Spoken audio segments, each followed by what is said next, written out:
Hello बच्चा लोग, कैसे हो आप लोग भाई। तो मुझे उम्मीद है आप सब लोगों की प्रिपरेशन बहुत अच्छे से चल रही होगी, बहुत अच्छे से आप पढ़ाई कर रहे होगे। क्लास 11th फिजिक्स में हम लोग जो चैप्टर पढ़ रहे हैं it is thermal properties of matter. और आज के लेक्चर में दो बहुत ही इंपॉर्टेंट कॉन्सेप्ट हम अंडरस्टैंड करेंगे।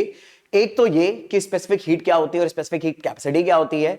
इसके साथ ही साथ लैटेंट हीट क्या होती है, इस बात का डिस्कशन हम करेंगे। देखो, हमें एक बात का अंदाजा है, किसी भी मटेरियल को जब हम हीट देते हैं तो हीट देने की वजह से जो मटेरियल हीट एब्सॉर्ब कर रहा है उसके पार्टिकल्स की काइनेटिक एनर्जी बढ़ जाती है, जिसकी वजह से टेम्परेचर चेंज होता है। पर क्या हमेशा यही होता है? क्या किसी भी मटेरियल को हीट करने पर हमेशा उस मटेरियल के पार्टिकल्स का टेम्परेचर बढ़ेगा या उसमें से हीट निकालने पर उसका टेम्परेचर घटेगा? यह बात समझना हमारे लिए बहुत ज्यादा जरूरी है। And let me tell you, ऐसा हमेशा नहीं होता है। हीट जब भी मैटर के साथ इंटरेक्ट करती है तो ऐसा जरूरी नहीं है कि अगर कोई मैटर हीट एब्सॉर्ब कर रहा है तो वो हमेशा अपना टेम्परेचर बढ़ाएगा ही, या अगर वो हीट लूज कर रहा है तो अपना टेम्परेचर घटाएगा ही। अब ऐसा किस सिचुएशन में होता है, किस सिचुएशन में नहीं होता है, और इसके पीछे क्या फिजिक्स और मैथ लगेगी, इससे हमें अंडरस्टैंड करना है। तो without wasting any further time हम अपना आज का डिस्कशन स्टार्ट करेंगे और स्पेसिफिक हीट और लैटेंट हीट के बारे में बहुत डिटेल डिस्कशन करेंगे। और शुरुआत करेंगे स्पेसिफिक हीट से। देखो, इससे प्रीवियस लेक्चर के बारे में अगर हम बात करें तो हमने एक बात बहुत अच्छे से अंडरस्टैंड करी है कि किसी भी मटेरियल को हीट देने पर उस मटेरियल के पार्टिकल्स के बीच में इंटरमोलिकुलर स्पेस बढ़ता है, क्योंकि हीट देने पर अक्सर उसका टेम्परेचर बढ़ता है। टेम्परेचर अगर बढ़ेगा किसी पार्टिकल का तो पार्टिकल्स की काइनेटिक एनर्जी बढ़ेगी, और अगर काइनेटिक एनर्जी बढ़ेगी तो उन्हें ज्यादा स्पेस ऑक्यूपाई करना पड़ेगा, या उनके बीच में जो फोर्स ऑफ अट्रैक्शन है वो थोड़े से वीक हो जाएंगे और पार्टिकल दूर चले जाएंगे। पार्टिकल्स के दूर जाने की वजह से उस मटेरियल में एक्सपेंशन होता है। ये सारी बातें हमने अच्छे से समझी हैं। पर इसके अलावा कितनी हीट देने पर कितना टेम्परेचर बढ़ेगा, अगर हमें यह जानने में इंटरेस्ट हो तो इसके लिए हमें स्पेसिफिक हीट के कॉन्सेप्ट को अंडरस्टैंड करना पड़ता है। अब अगर आप लोगों से मैं रिक्वेस्ट करूंगा, अगर आप लोगों को एक्चुअल में यह नहीं पता कि किसी मटेरियल को हीट देने पर किस तरह से मटेरियल के अंदर एक्सपेंशन होता है, तो यहां पर आई बटन पे मैं इस thermal properties of matter chapter की पूरी प्लेलिस्ट का लिंक दे दूंगा, जिसमें वो लेक्चर्स भी हैं। अगर आपने वो चीज अच्छे से अंडरस्टैंड नहीं करी है तो पहले जाकर उसे जरूर विजिट करिए, क्योंकि वो भी इस चैप्टर का इंपॉर्टेंट पार्ट है। हालांकि इससे कोरिलेट कम करता है लेकिन है बड़ा इंपॉर्टेंट। और वहां पर हमने डिस्कस क्या करा है, किसी भी मटेरियल को हीट देने पर मटेरियल में एक्सपेंशन कितना होगा। वहां पर हम इस बारे में कोई बात नहीं करते हैं कि एक्चुअल में मटेरियल को हीट देने पर कितनी हीट देने पर कितना टेम्परेचर बढ़ेगा। हमें यह बात बहुत अच्छे से पता है कि मटेरियल को हीट देने पर टेम्परेचर बढ़ता है, पर मटेरियल को हीट देने पर कितना टेम्परेचर बढ़ेगा और कितने मटेरियल को कितनी हीट देने पर कितना टेम्परेचर हम बढ़ाना चाहते हैं, इस बात का क्वांटिफिकेशन वहां पर हमें देखने को नहीं मिलता है, पहली बार यहां देखने को मिलेगा। लेकिन इसके लिए यह जानना जरूरी है कि हीट जब मैटर के साथ इंटरेक्ट करती है, जब कोई मैटर हीट एब्जॉर्ब करता है, जब कोई सब्सटेंस हीट एब्जॉर्ब करता है, तो उसमें क्या चेंजेस आते हैं। जब इन चेंजेस को आप अच्छे से अंडरस्टैंड करोगे तो हीट का बिहेवियर सब्सटेंस की तरफ क्या है वो आपको बहुत अच्छे से पता चलेगा। तो यहां पर एक सेटअप आपके लिए बना के दिखाया गया है मेरे बच्चे। यहां पर इस बीकर के अंदर हमने आइस ली हुई है। आइस लो टेम्परेचर पर है और इस टेम्परेचर को मेजर करने के लिए हमने इसमें एक लैब थर्मोमीटर डाल रखा है। लैब थर्मोमीटर हमारे क्लिनिकल थर्मोमीटर से साइज में कहीं ज्यादा बड़ा होता है। आपने नोटिस करा होगा जो आपका फीवर मेजर करने के लिए क्या नाम है थर्मोमीटर आता है वो छोटा होता है। ये लैब थर्मोमीटर है, ये काफी बड़ा होता है ताकि बीच वाली रीडिंग्स भी बड़े आराम से ली जा सके। और यहां पर थर्मोमीटर में बीच में एक मरकरी कॉलम होता है। वो मरकरी कॉलम इस स्केल के ऊपर ऊपर नीचे मूव कर सकता है और हमें यह बताएगा कि इस थर्मोमीटर के कांटेक्ट में जो चीज है उसका टेम्परेचर कितना है। और क्योंकि थर्मोमीटर इतनी दूर से शूट करा गया है तो आपको सही से दिखाई नहीं देगा, तो थर्मोमीटर जो रीडिंग ले रहा है वो यहां पर आपको अलग से दिखाई गई है। तो अगर आप नोटिस करोगे तो अभी हमारा थर्मोमीटर आइस के साथ कांटेक्ट में है और थर्मोमीटर में जो मरकरी की रीडिंग है वो ये ब्लैक कलर की लाइन से आपको दिख रही होगी। ये एक्चुअल में मरकरी है। ये 0 डिग्री सेल्सियस के नीचे कहीं पर है अगर आप अच्छे से देख रहे हो। तो इसका मतलब है मेरे बच्चे, हमारा थर्मोमीटर इस आइस की जो रीडिंग ले रहा है वो 0 डिग्री सेल्सियस से कम है। ये पूरा थर्मोमीटर सेल्सियस स्केल पे बना है, तो 0 से नीचे -1 -2 -3 ऐसे कुछ होगा। मोटा मोटी तौर पे देखो, ये -1 ये -2 ये -3, मतलब ये एक तरह से 2-2 के गैप पर है, 2-2 सेंटीमीटर के 2-2 डिग्री सेल्सियस के। तो एक तरह से 5 या 6 डिग्री सेल्सियस का लगभग टेम्परेचर 0 से कम है, यानी हमारी आइस -5 -6 डिग्री सेल्सियस पर है। अब हमने क्या करा हुआ है, आइस को एक कंटेनर में, एक आइस वाटर बाथ में रखा हुआ है। मतलब इस कंटेनर के अंदर पानी है, हीट के साथ डायरेक्ट कांटेक्ट में नहीं ला रहे हम, क्योंकि हीट के साथ अगर डायरेक्ट कांटेक्ट में लाएंगे तो हो सकता है ये ग्लास टूट जाए। हालांकि बहुत ही अच्छी क्वालिटी के ग्लास होते हैं, बट फिर भी हम हीट के कांटेक्ट में डायरेक्ट नहीं ला रहे। तो हमने क्या करा है, इस बर्तन के अंदर पानी भर दिया और पानी के कांटेक्ट में हम इस पर्टिकुलर कंटेनर को लेकर आए हैं और हम नीचे इसे हीट करते रहेंगे। तो जब हम इसे हीट करेंगे तो बेसिकली में हम आइस को हीट सप्लाई कर रहे हैं, और आइस में ये थर्मोमीटर डिप है। तो आइस में किस तरह का टेम्परेचर चेंज आएगा ये थर्मोमीटर हमें बड़े अच्छे से बताएगा। और ये टेम्परेचर चेंज कैसे आने वाला है, जब हम इस मटेरियल को, इस आइस को हीट प्रोवाइड कर रहे हैं। तो बेसिकली में हम एक सब्सटेंस को हीट प्रोवाइड करने वाले हैं और हम ये देखने वाले हैं कि सब्सटेंस को अगर हम हीट प्रोवाइड कर रहे हैं तो वो क्या चेंजेस लाएगा। आपके लिए अभी अभी मैं फिलहाल सबसे सिंपल सी बात बता दूं, जब किसी भी सब्सटेंस को हम हीट सप्लाई करते हैं तो एक्चुअल में सब्सटेंस दो काम कर सकता है, या तो वो हीट एब्जॉर्ब करके अपना टेम्परेचर बढ़ाएगा या वो अपनी फिजिकल स्टेट चेंज करेगा। पर एक बहुत इंपॉर्टेंट बात बताना चाहूंगा मैं, ये दोनों काम एक साथ नहीं करेगा कभी भी। ऐसा नहीं पॉसिबल होगा कभी भी कि अगर हम किसी सब्सटेंस को हीट दे रहे हैं तो वो अपना टेम्परेचर भी बढ़ाता हुआ चले और साथ में फिजिकल स्टेट भी चेंज करता हुआ चले। ऐसा कभी नहीं होगा, और ये बात हम इस डिमॉन्स्ट्रेशन से बहुत अच्छे से अंडरस्टैंड करेंगे। अब देखना यहां पर होगा क्या, हम इस सब्सटेंस को हीट देने वाले हैं। सब्सटेंस क्या है, हमारा आइस, जो अभी -5 डिग्री सेल्सियस के आसपास है। आपको नजर रखनी है सिर्फ थर्मामीटर पे मेरे बच्चे, कि थर्मामीटर कैसे बिहेव कर रहा है। तो नोटिस करना, ये देखना, ये देखो थर्मामीटर की रीडिंग देखना, हमने हीट देना स्टार्ट कर दिया है। थर्मामीटर की रीडिंग को आप देखते हुए चलना। तो धीरे धीरे जब हम हीट कर रहे हैं, हीट करना शुरू कर दिया है हमने, तो आपको दिख रहा होगा कि थर्मामीटर अब 0 डिग्री सेल्सियस रीड कर रहा है। थर्मामीटर अब 0 डिग्री सेल्सियस रीड कर रहा है हमारे आइस के टेम्परेचर को। यानी इसका मतलब है आइस का टेम्परेचर धीरे धीरे बढ़ते बढ़ते बढ़ते, मतलब -5 से जाहिर सी बात है कितना हो गया होगा, 0। अगर मिस हो गया तो दोबारा देख लो एक बार, बहुत, क्योंकि क्विकली होता है, ठीक है। तो नोटिस करना, अभी -5 पे है, हीट करना हमने शुरू कर दिया है धीरे धीरे धीरे, क्योंकि थोड़ा सा फास्ट भी बना है वरना तो बहुत धीरे हो जाएगा। तो ये 0 डिग्री पर आ गया। तो यानी हम जो अभी हीट सप्लाई कर रहे हैं मेरे बच्चे, इस आइस को या सब्सटेंस को, उस हीट ने हमारे मटेरियल का टेम्परेचर इंक्रीज करा। पर आप एक बात नोटिस करो, टेम्परेचर ही इंक्रीज हुआ है, अभी आइस मेल्ट नहीं हुई है। यानी आइस ने अपना फिजिकल स्टेट चेंज नहीं करा है, वो सॉलिड से लिक्विड नहीं बन रही है। और अब नोटिस करना, अब अगर मैं अभी भी हीट इसको कंटिन्यूअसली सप्लाई करना स्टार्ट रखूं तो क्या होता है। तो अभी भी अगर मैं हीट देना सप्लाई करूं तो आप नोटिस करो, टेम्परेचर अभी भी 0 पर है, पर आइस मेल्ट होना स्टार्ट हो गई है। यानी ये वाली बात फॉलो हो रही है, हम सब्सटेंस को अभी भी हीट दे रहे हैं और वो अपना फेस चेंज कर रहा है, अपना फिजिकल स्टेट चेंज कर रहा है, सॉलिड से लिक्विड बन रहा है। पर आप एक बहुत इंपॉर्टेंट बात नोटिस करो, ये अब अपना टेम्परेचर चेंज नहीं कर रहा, टेम्परेचर नहीं बढ़ा रहा। यानी ये बात एविडेंट है कि किसी भी सब्सटेंस को अगर हम हीट देते हैं तो या तो वो अपना टेम्परेचर बढ़ा सकता है या फिर वो फिजिकल स्टेट में चेंज ला सकता है। ये दोनों काम एक साथ कभी नहीं होंगे। तो इस मोमेंट पे अभी हमारा मैटर हीट गेन करके सिर्फ और सिर्फ फिजिकल स्टेट चेंज कर रहा है।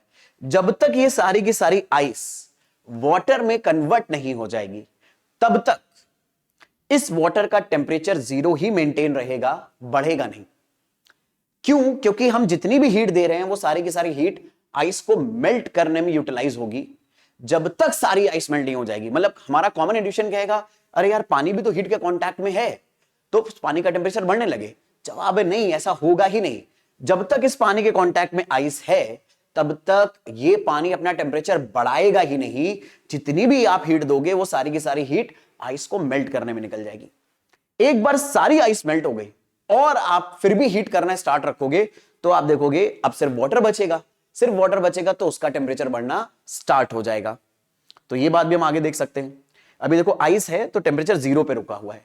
जैसे ये सारी आइस मेल्ट हो जाएगी, ऑल ऑफ द आइस जैसे मेल्ट हो जाएगी मेरे बच्चे, फिर भी अगर हम हीट कंटिन्यूअस करके रखेंगे तो आपको दिखाई देगा इस थर्मामीटर में रीडिंग बढ़ते हुए टेम्परेचर की। अब देखो वाटर ही वाटर बचा है, फिर भी हम हीट कर रहे हैं, तो देखो टेम्परेचर कितनी तेजी से बढ़ रहा है, सटासट बढ़ता चला जा रहा है और बढ़ता जाएगा। यानी इस वाटर में, वाटर को हीट जो हम दे रहे हैं वो इसका टेम्परेचर बढ़ाने की काम आ रही है।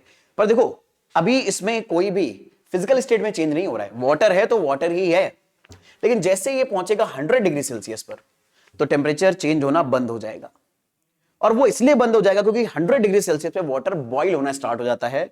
अब ये यहां पर फिजिकल स्टेट में चेंज आने लगा, और फिजिकल स्टेट में चेंज आते हुए सारा का सारा लिक्विड जो है, जब तक अब ये वेपर नहीं बन जाएगा, जब तक ये गैस नहीं बन जाएगा, वाटर वेपर नहीं बना लेगा, तब तक हम जितनी भी हीट देंगे वो इस वाटर का टेम्परेचर बढ़ा ही नहीं पाएगी, सिर्फ फिजिकल स्टेट चेंज करेगी। तो I am very much sure आपको इस छोटी सी एक्टिविटी से ये बात बहुत अच्छे से पकड़ में आई है कि जब कभी भी किसी सब्सटेंस को हीट दी जाती है तो ये दो तरह का बिहेवियर शो कर सकती है हीट, या तो ये उसका टेम्परेचर चेंज करेगी या फिर फिजिकल स्टेट चेंज करेगी।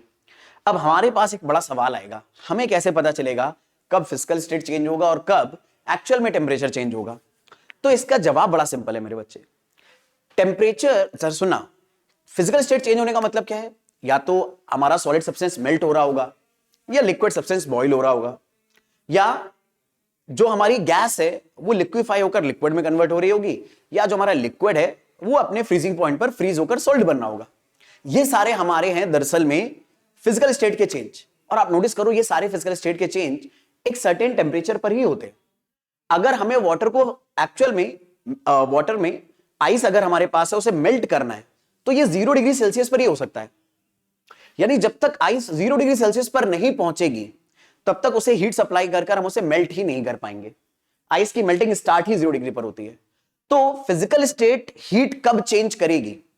जब हमारा मटेरियल किसी एक पर्टिकुलर टेम्परेचर पर पहुंच जाएगा जहां पर फिजिकल स्टेट चेंज हो सकती है। अब जैसे आइस के लिए ये पर्टिकुलर टेम्परेचर क्या होगा?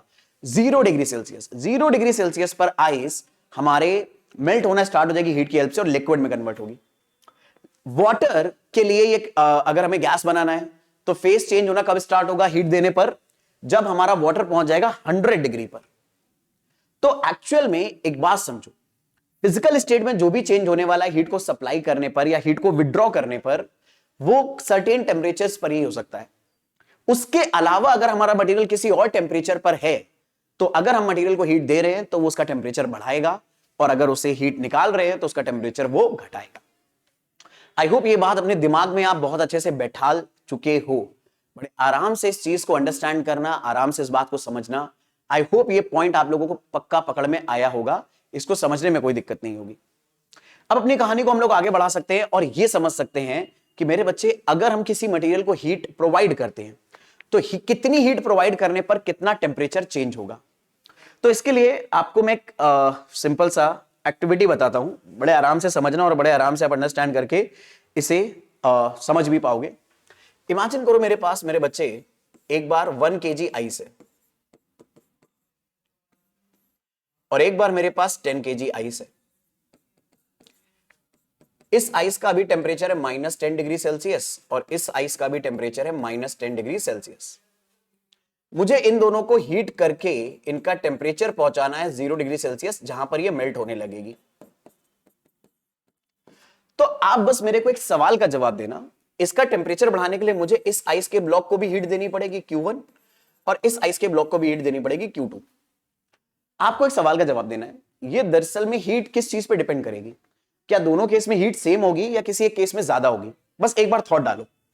जैसे थॉट डालोगे आपको पता चलेगा Q2 एक्चुअल में Q1 से ज्यादा होना चाहिए, जबकि दोनों केस में हमने मटेरियल आइस ही लिया है और दोनों केस में हम टेम्परेचर भी बराबर बराबर ही बढ़ा रहे हैं, -10 से 0, यहां पर भी -10 से 0।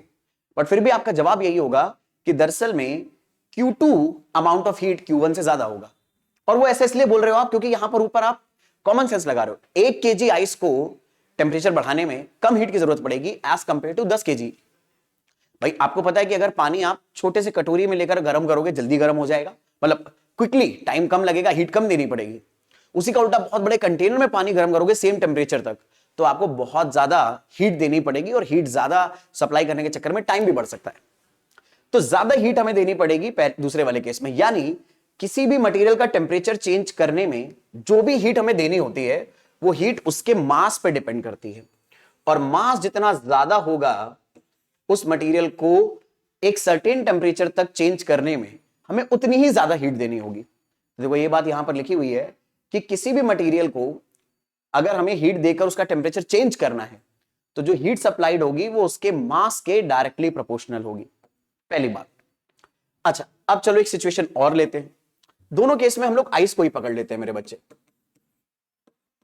और अब की बार हम दोनों केस में आइस का मास सेम लेते हैं, यहां पर भी 1 kg ले लेते हैं और यहां पर भी 1 kg ले लेते हैं। बस अब की बात फर्क ये है कि ये वाला आइस का जो ब्लॉक है ये -20 डिग्रीज पर है, जिसे मुझे लेकर जाना है 0 डिग्री पर, और ये वाला आइस का ब्लॉक -5 पर है, जिसे मुझे लेकर जाना है 0 डिग्री पर। अब आप सोच के बताओ मुझे इस केस में कब हीट ज्यादा देनी पड़ेगी, मतलब इन दोनों में किस केस में ज्यादा हीट देनी पड़ेगी। तो जाहिर सी बात है, आप देख रहे हो आइस दोनों सब्सटेंस सेम है, मास दोनों का सेम है, पर टेम्परेचर चेंज यहां पर करना है हमें 20 डिग्री सेल्सियस, और यहां पे हमें टेम्परेचर चेंज करना है मात्र 5 डिग्री सेल्सियस। टेम्परेचर चेंज का मतलब क्या है, फाइनल माइनस इनिशियल। तो 0 में से -5 करोगे तो +5 बचेगा, और 0 में से -20 को माइनस करोगे, 0 में से -20 को माइनस करोगे तो +20 बचेगा। ये आई एम प्रीटी श्योर आपको आइडिया पकड़ में आ रहा होगा अच्छे से। तो अब यहां पर मास मटेरियल का सेम है, मटेरियल भी सेम है, बट टेम्परेचर चेंज अलग अलग है। तो फिर भी आपको इंट्यूशन तो आ ही रहा होगा कि इस केस में Q1 पक्का Q2 से ज्यादा होगा। क्यों? क्योंकि यहां पर हमें सब्सटेंस को 20 डिग्री सेल्सियस तक गर्म करना है एक्स्ट्रा, और यहां पर सिर्फ 5 डिग्री। तो जाहिर सी बात है 20 डिग्री सेल्सियस टेम्परेचर बढ़ाने के लिए हमें ज्यादा हीट देनी पड़ेगी। खुद सोचो, पानी को अगर आपको 10 डिग्री से 50 डिग्री पर लेके जाना है, और एक बार सेम पानी को 10 डिग्री से सिर्फ 20 डिग्री पर लेके जाना है, तो जितना ज्यादा टेम्परेचर चेंज करोगे आपको उतनी ज्यादा हीट सप्लाई करनी पड़ेगी। वही चीज तो है यहां पर। तो Q1 अगर Q2 से ज्यादा बड़ा, इसका मतलब है किसी भी मटेरियल को दी हुई हीट, उसमें हमें कितना टेम्परेचर चेंज करना है इस बात के ऊपर भी डिपेंड करेगी, और जितना ज्यादा टेम्परेचर चेंज होगा उतनी ही ज्यादा हमें हीट सप्लाई करनी पड़ेगी एज कंपेयर टू अनदर। तो इसका मतलब है Q डायरेक्टली प्रोपोर्शनल होता है चेंज इन टेम्परेचर के। और मेरे प्यारे बच्चे, आप चेंज इन टेम्परेचर ये भी समझ सकते हो कि एक्चुअल में क्या है, हमारे मटेरियल का फाइनल टेम्परेचर माइनस मटेरियल का इनिशियल टेम्परेचर। अब अगर हम इक्वेशन 1 और 2 को एक साथ कंबाइन करें, ठीक है, तो हमें मेरे बच्चे रिजल्ट मिलेगा Q directly proportional to M into delta T. अब जब ये प्रोपोर्शनलिटी हम हटाएंगे तो एक कांस्टेंट आएगा, वो कांस्टेंट आता है C। इस C को हम लोग बोलते हैं specific heat capacity of substance, और ये C है तो कांस्टेंट, पर ये होता मटेरियल की प्रॉपर्टी है। This C is constant and it is property of material, यानी मटेरियल चेंज होने पर ये C की वैल्यू भी चेंज हो सकती है। जैसे आप लोगों ने क्लास 10 में रेजिस्टेंस जब पढ़ा होगा, तो आपने रेजिस्टेंस के साथ एक टर्म पढ़ा होगा ना, resistivity, R is equal to rho L by A. तो आपने पढ़ा था L रो जो होता है ये मटेरियल की प्रॉपर्टी होता है, मटेरियल चेंज होगा तो रो चेंज हो जाएगा। ऐसे यहां पर इस फॉर्मूले में ये C मटेरियल की प्रॉपर्टी है, जैसे ही मटेरियल चेंज वैसे ही C भी चेंज। मतलब अगर आप स्टील के लिए C निकालोगे तो अलग आएगा, आयरन के लिए C निकालोगे तो अलग आएगा, कॉपर के लिए C निकालोगे अलग आएगा, जिंक के लिए C निकालोगे अलग आएगा, वुड के लिए C निकालोगे अलग आएगा, वाटर के लिए निकालोगे अलग आएगा। अलग अलग मटेरियल के C अलग अलग होंगे, स्पेसिफिक हीट कैपेसिटी अलग अलग होंगी। पर बहुत इंपॉर्टेंट बात क्या याद रखनी है आपको मेरे बच्चे, कि एक पर्टिकुलर मटेरियल के लिए ये चीज अपने सिलेबस में हम कांस्टेंट मान के चलते हैं। हालांकि ये C टेम्परेचर बहुत ज्यादा अगर चेंज कर दोगे तो चेंज हो सकता है, लेकिन अपने सिलेबस में आपको घबराने की जरूरत नहीं। जब आप इंजीनियरिंग पढ़ने लगोगे, और वो भी कोर ब्रांच ऑफ इंजीनियरिंग, जैसे केमिकल इंजीनियरिंग करोगे या मैकेनिकल इंजीनियरिंग वगैरह करोगे, जहां पर कोर ब्रांचेस में आप जाओगे जब, तो हो सकता है आपको ये पढ़ना पड़े कि C टेम्परेचर के साथ कैसे चेंज होता है, बट अभी के लिए फिलहाल नहीं। अभी मान के चलो ये C अपने सिलेबस में हम कांस्टेंट लेके चलेंगे, बट मटेरियल चेंज होने पे ये C बदलेगा। अच्छा, अब एक बात समझते हैं कि ये चीज तो अंडरस्टैंड हमने कर ली कि C एक्चुअल में मटेरियल की प्रॉपर्टी है। C के बारे में कुछ छोटी मोटी बातें और कर लेते हैं। जैसे अगर मुझे ये आपसे पूछना हो कि इस C यानी स्पेसिफिक हीट कैपेसिटी की यूनिट क्या आएगी, तो आप कैसे निकालोगे भाई? Q की यूनिट में डिवाइड करोगे मास और डेल्टा T की यूनिट। भाई C को एक साइड पर रखो, Q is equal to MC delta T है। C की यूनिट निकालने के लिए M और डेल्टा T को डिवाइड कर दो, तो ये C आ जाएगा। तो C की यूनिट अगर मेरे बच्चे आपको निकालनी है, तो यूनिट हमें Q की रखनी पड़ेगी। Q की यूनिट हीट है तो जूल हो जाएगी, हीट क्योंकि एक तरह की एनर्जी है। M मास की यूनिट kg, तो ये पर kg आ जाएगा। चेंज इन टेम्परेचर, अब सुनो, चेंज इन टेम्परेचर जब भी आप निकालते हो मेरे बच्चे, तो आप चाहे इसे केल्विन में निकालो चाहे डिग्री सेल्सियस में, दोनों सेम आते हैं। ये बात मैंने पिछले वीडियो में भी बताई है, और I am pretty much sure मेरी जनता को अच्छे से क्लियर होगी। पर अगर नहीं क्लियर है तो अभी इसके बारे में एक बात और बात कर लेंगे। बट फिलहाल क्योंकि यहां पर हम चेंज इन टेम्परेचर के बारे में बात कर रहे हैं, तो आप यहां पर यूनिट में चाहो तो पर डिग्री सेल्सियस भी ले सकते हो, या मेरे प्यारे बच्चे आप पर केल्विन भी ले सकते हो, दोनों ही अलाउड है। ऐसा नहीं है कि एसआई यूनिट केल्विन है तो आप केल्विन ही ले सकते हो, नहीं, डिग्री सेल्सियस में भी सेम ही रिजल्ट आएगा, कोई फर्क नहीं पड़ेगा। तो यूनिट ऑफ सी आपको याद रखनी है, यूनिट ऑफ सी ये होती है, ये एसआई यूनिट है, ठीक है। पर मेरी जनता, आपको पता है कि एक्चुअल में हीट को मेजर करने के लिए अलग अलग यूनिट्स और हो सकती हैं। कैलोरी में आप हीट मेजर कर सकते हो, ठीक है। और अगर आपको पता है कैलोरी में हीट मेजर कर सकते हो, तो ये आप मेरे बच्चे 2000 रुपए का एक नोट अपने पास संभाल के रख सकते हो। कैलोरी और जूल में क्या रिलेशन होता है? अक्सर मैंने बच्चों को देखा है वो ये भूल जाते हैं, और 1 कैलोरी में 4.2 जूल होते हैं रफली। जहां पर भी हीट में आपको कैलोरी का कन्वर्जन करना हो जूल में, तो आप इस कन्वर्जन का इस्तेमाल कर सकते हो। बाकी ये चीज मैं हटा दे रहा हूं ताकि नोट्स में आपके पास जितनी मैसी चीजें कम रहे उतना आपके लिए बेटर है। तो यूनिट ऑफ सी ये आ गई मेरे बच्चे, ठीक है। अब हमें कई बार इस सी को डिफाइन करना होता है, तो सी को डिफाइन कैसे करेंगे वो बड़ा इंटरेस्टिंग है। तो सी को डिफाइन करने के लिए पहले तो काम करते हैं, कलर चेंज कर लेते हैं, और यहां पर मैं आपके लिए इसी जगह पर इसी स्लाइड में बता देता हूं कि डेफिनेशन ऑफ सी क्या है मेरे बच्चे। क्योंकि कई बार हमारे स्कूल एग्जाम्स में ये सी की डेफिनेशन पूछ ली जाती है, तो इसके लिए कुछ झमेला करने की जरूरत नहीं है। आप m की वैल्यू 1 kg रख दो और डेल्टा टी की वैल्यू 1 रख दो। तो अगर आप जरा नोटिस करो, अगर आप मेरे बच्चे यहां पर Q is equal to MC delta T फॉर्मूले में m को अगर 1 kg रखोगे और डेल्टा टी यानी change in temperature 1 degree Celsius रखोगे, तो Q आएगा 1 into C into delta T, तो Q की वैल्यू C के बराबर आएगी। अब सिचुएशन क्या है जरा इसको समझते हैं। जैसे मान लो मेरे पास कोई सब्सटेंस है, मुझे नहीं पता ये सब्सटेंस कौन सा है, आइस है या फिर स्टील है या क्या है, मेरे पास कोई सब्सटेंस है। इस सब्सटेंस का मैंने एक सैंपल लिया हुआ है 1 kg का, और मान लेते हैं इसका टेम्परेचर अभी 0 डिग्री सेल्सियस है, मुझे इसका टेम्परेचर करना है 1 डिग्री सेल्सियस। तो चेंज इन टेम्परेचर कितना होगा? 1 डिग्री सेल्सियस होगा। जाहिर सी बात है मुझे इस टेम्परेचर को चेंज करने के लिए कुछ ना कुछ हीट देनी पड़ेगी। अब ये हीट में मेजर कर सकता हूं, ये 50 जूल आ सकती है, 100 आ सकती है, 200 आ सकती है, 4000 आ सकती है, कुछ भी हो सकता है।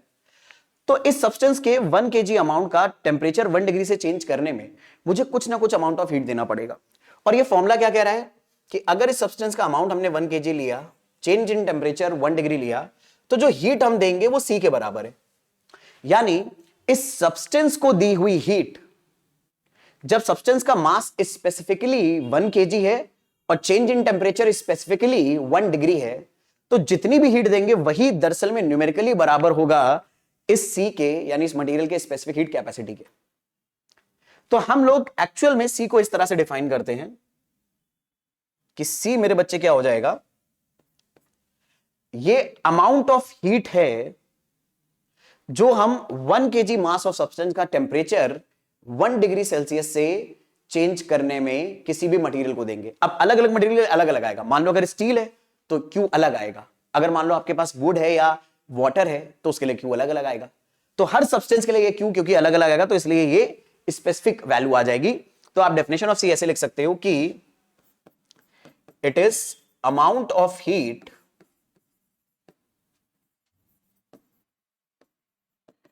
Provided to 1 kg of substance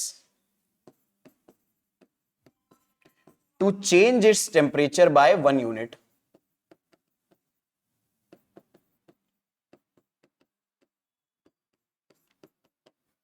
या 1 डिग्री सेल्सियस। अब देखो यहां पर बड़ी इंटरेस्टिंग बात देखो, दरअसल में आप ये भी समझ सकते हो कि यहां पर हम इस टर्म को स्पेसिफिक हीट क्यों बोल रहे हैं या स्पेसिफिक हीट कैपेसिटी क्यों बोल रहे हैं। पहली बात तो कैपेसिटी का मतलब क्या है, ये मटेरियल की एक ऐसी प्रॉपर्टी है जो ये बताएगा कि कितनी हीट एब्जॉर्ब करके कितनी जल्दी से टेम्परेचर बढ़ा सकता है, इसीलिए कैपेसिटी वर्ड हमने यूज करा है। और हीट क्योंकि सप्लाई कर रहे हैं इसलिए हीट कैपेसिटी। पर ये स्पेसिफिक बोलने का क्या मतलब है, क्योंकि ये सी की वैल्यू हम एक स्पेसिफिक मास और स्पेसिफिक टेम्परेचर के लिए ही निकालते हैं। और अगर स्पेसिफिक मास के लिए निकाल रहे हो इसका मतलब है सी की वैल्यू मास पे डिपेंड नहीं करेगी। मेरी बात सुनना, मान लो अगर आपने वाटर को 1 kg लिया और एक दूसरे सैंपल में वाटर को 1000 kg लिया, तो इन दोनों वाटर की सी की वैल्यू सेम आएगी क्योंकि दोनों केस में वाटर है हमारे पास। तो क्योंकि सी दरअसल में मटेरियल के मास पे डिपेंड नहीं कर रहा है, इसलिए सी को एक्चुअल में बोला जाता है मटेरियल की इंटेंसिव प्रॉपर्टी। इंटेंसिव का मतलब एक ऐसी प्रॉपर्टी जो मास या वॉल्यूम जैसी चीजों पर डिपेंड नहीं कर रही। आप सब्सटेंस का मास बढ़ाते रहो या घटाते रहो, इससे मटेरियल का सी नहीं चेंज होगा। बिल्कुल वैसे जैसे डेंसिटी, जैसे अगर वाटर है हमारे पास, अगर आप 10 ग्राम वाटर भी लोगे तो उसकी डेंसिटी 1 ग्राम पर ml होती है। अगर आप इसी वाटर को 10 ग्राम की बजाय 10,000 लीटर ले लोगे, जो बहुत बड़े कंटेनर के अंदर आएगा, जस्ट इमेजिन अपने दिमाग में, तब भी इसकी डेंसिटी कितनी ही आएगी, 1 ग्राम पर ml। उसी तरह से जैसे डेंसिटी मटेरियल के अमाउंट पे डिपेंड नहीं कर रही है, ऐसे सी भी मटेरियल के अमाउंट पे डिपेंड नहीं करता। याद रखना, सी दरअसल में मटेरियल की एक इंटेंसिव प्रॉपर्टी है, एंड ये सी एक्चुअल में स्मॉल सी है मेरे बच्चे। ये स्मॉल सी क्यों है? क्योंकि एक्चुअल में अगली स्लाइड पे सीधे क्वेश्चन आ गया है। एक बात बतानी है, ये बात आप नोट कर लेना, क्योंकि ये वाइड स्क्रीन पर है तो ये आपको अलग से नोट्स में अगर प्रोवाइडेड मिल नहीं पाएगा, ये एक्चुअल में सेव नहीं होता है, ठीक है? तो आप इसे नोट डाउन कर लेना। एक टर्म हम लोग यहां पर और डिफाइन करते हैं मटेरियल के लिए, it is called heat capacity, और ये होता है मेरे बच्चे कैपिटल सी। याद रखना, ये कैपिटल सी है। अभी हमने जो पढ़ा था स्मॉल सी है, उसको स्पेसिफिक हीट कैपेसिटी बोलते हैं। तो हीट कैपेसिटी क्या होती है? हीट कैपेसिटी किसी भी मटेरियल के लिए मास, उस मटेरियल का आप जितना इस्तेमाल कर रहे हो उसका टेम्परेचर बढ़ाने के लिए, और जो उसकी स्पेसिफिक हीट कैपेसिटी है इसके प्रोडक्ट को बोलते हैं। तो ये मेरे बच्चे हीट कैपेसिटी बोला जाएगा, जो कि खुद क्या है? ये मेरे भाई कैपिटल सी है। ये हमारे सब्सटेंस का मास है, और ये मेरे प्यारे बच्चे स्पेसिफिक हीट कैपेसिटी है, जो कि स्मॉल अल्फाबेट सी से डिनोट होती है। और अगर मुझे हीट कैपेसिटी को डिफाइन कर रहा हूं तो मैं कैसे करूंगा? तो आराम से सुनना भाई, हमें पता है Q इज इक्वल टू क्या होता है? M into small C into delta T. M और C का मल्टीप्लाई क्या लिख सकते हैं? कैपिटल सी।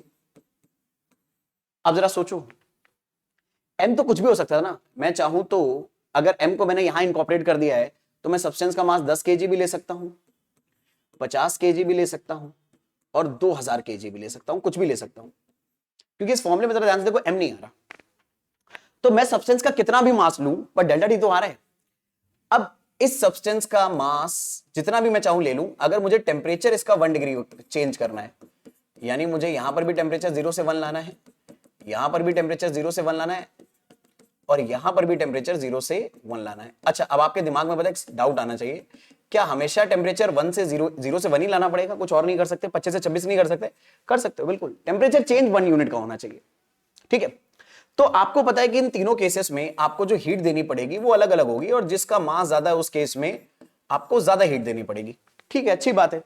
तो आप नोटिस करो, तीनों केसेस में आपको हीट अगर ज्यादा देनी पड़ रही है, तो अगर आप डेल्टा टी को 1 रख रहे हो तो Q किसके बराबर आ रहा है? कैपिटल सी के बराबर आ रहा है, अगर डेल्टा टी 1 है। यानी किसी मटेरियल का जितना भी मास आपको दिया हुआ है, उस पूरे मास का टेम्परेचर 1 यूनिट बढ़ाने पर जो भी हीट आपको देनी पड़ रही है, उसी हीट को उस मटेरियल का हीट कैपेसिटी बोलेंगे। यानी हीट कैपेसिटी मटेरियल के मास पर डिपेंड करती है, but specific heat capacity material के मास पर डिपेंड नहीं करती। यहां पे नोटिस करो, अगर आप 10 kg मास लोगे तो Q1 को बोला जाएगा heat capacity of the material. अगर आप 50 kg मास लोगे तो Q2 को बोला जाएगा heat capacity of the material. आप 200 kg मास लोगे या 2000 kg मास लोगे तो Q3 जो अमाउंट आएगा उसको बोलोगे heat capacity of the same material. मान लो तीनों केस में स्टील था हमारे पास, तीनों केस में, पर आपको पता है Q1 अलग होगा, Q2 अलग होगा, Q3 अलग होगा। तो तीनों केस में हम स्टील के साथ ही काम कर रहे हैं, चेंज इन टेम्परेचर भी सेम है, पर अमाउंट ऑफ हीट अलग अलग है। तो तीनों केस में स्टील का हीट कैपेसिटी अलग अलग आएगा। Heat capacity in simple word में अगर मैं बताऊं, हीट कैपेसिटी किसी सब्सटेंस के मास और दरअसल में क्या नाम है जो उसकी स्पेसिफिक हीट कैपेसिटी होती है उसके प्रोडक्ट को बोलते हैं। अब ये बात मैं इतना एम्फसाइज करके क्यों बता रहा हूं, क्योंकि दरअसल में आपके स्कूल एग्जाम में और कॉम्पिटिटिव एग्जाम में कभी कभी ऐसी छोटी सी बात पूछ लेते हैं। जैसे मुझे याद है 2017 या 2016 में क्वेश्चन आया था जेईई के अंदर, वो मुझे अच्छे से याद है। उसमें उन्होंने थर्मोडायनेमिक्स में क्वेश्चन में सारा डेटा देकर हीट कैपेसिटी पूछ लिया था, पर बच्चे कई बार मैंने नोटिस करा था जल्दबाजी में स्पेसिफिक हीट कैपेसिटी निकाले थे स्मॉल सी। क्वेश्चन में लिखा हुआ हीट कैपेसिटी वो ध्यान ही नहीं दे रहे कि स्पेसिफिक वर्ड ऐड ही नहीं है। और इतनी छोटी सी बात में उन्होंने कंफ्यूज करके बहुत सारे बच्चों के क्वेश्चन गलत करा दिए थे। ठीक है, तो यही छोटी छोटी बातें भी आपको फिजिक्स के अंदर याद रखनी होती हैं, क्योंकि ये सब चीजें आपका अटेंशन चेक करती हैं भाई। और ये सब चीजें as a engineer, as a doctor आपको बहुत अच्छे से काम करनी पड़ेगी। जरा सोचो, अगर आप किसी बहुत बड़े पुल को डिजाइन कर रहे हो, किसी बहुत बड़ी बिल्डिंग को डिजाइन कर रहे हो, आपका जरा सा फोकस हुआ, जरा सी कैलकुलेशन मिस हुई तो कुछ भी गड़बड़ हो सकती है।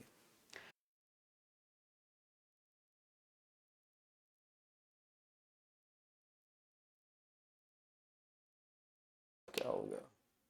एक मिनट देना बच्चे, यहां पर कुछ इश्यू हो गया था, तो I am pretty much sure everything is working. ठीक है, तो एक इंपॉर्टेंट आइडिया है, इसे ध्यान रखना, इसे भूलना नहीं। ठीक है, चले।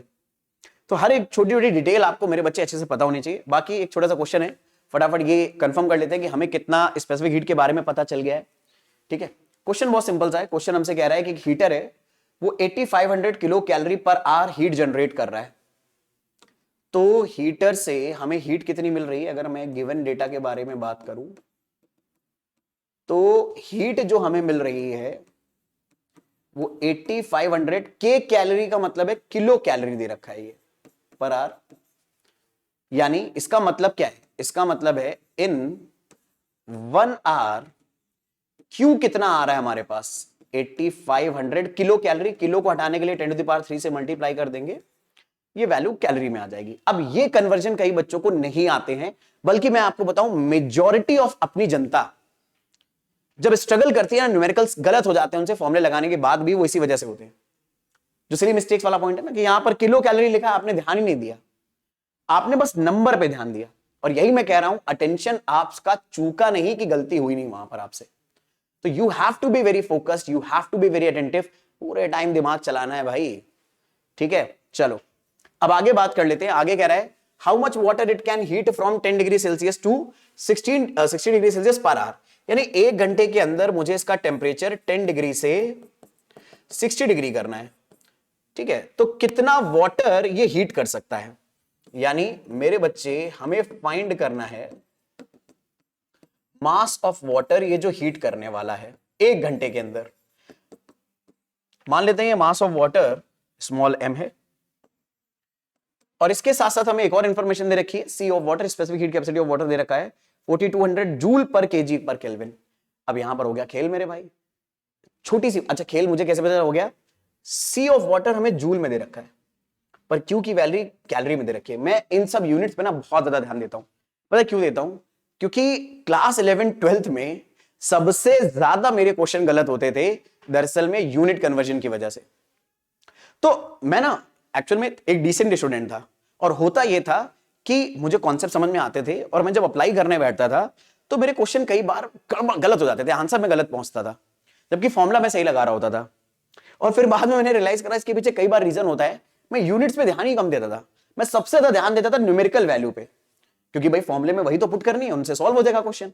पर ये हम भूल जाते हैं कई बार कि यूनिट बहुत ज्यादा इंपॉर्टेंट रोल प्ले करती है, क्योंकि यूनिट कन्वर्जन से न्यूमेरिकल डेटा भी तो चेंज हो सकता है भाई। 1 किलोमीटर में न्यूमेरिकल वैल्यू है 1, पर इसी को मीटर में अगर रखना होगा तो वो हो जाएगी 1000, तो न्यूमेरिकल वैल्यू चेंज तो आंसर चेंज।